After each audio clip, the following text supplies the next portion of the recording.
In my experience of Western culture, both the beginnings and the endings of relationships, particularly the vast majority which are not marriage, are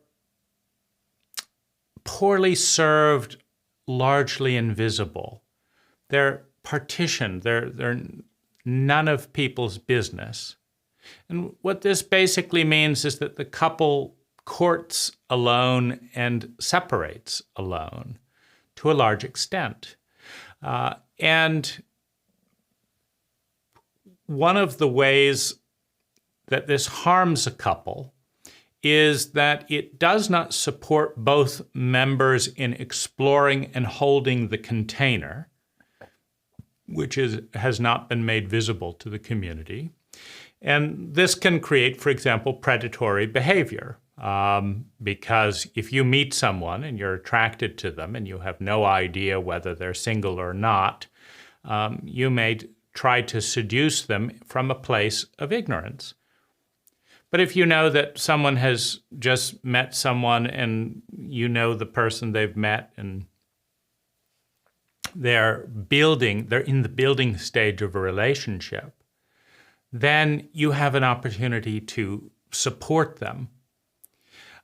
And so ritual is a way to bring in the support of the community. And a good beginning ritual outlines what are the past patterns. Like, why are you getting out of the last relationship? Well, my wife always interrupted me. And we couldn't get through that. And I got more and more angry about it.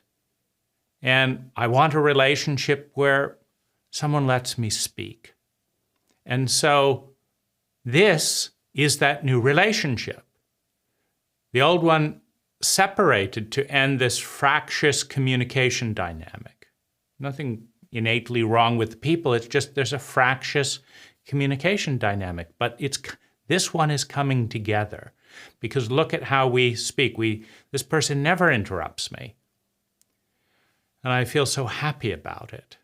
So there's an acknowledgement of what we're intending to give birth to and what we're honoring.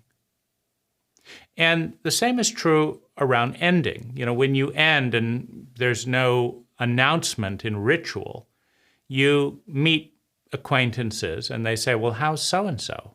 And you have to repeat the process over and over again. It's also harder to create a new identity when you do not have a formal ritual of ending. Because there is a death when a relationship ends. The death is the third energy. The part of you who you became in order to connect with the other, to be in that relationship, that part dies.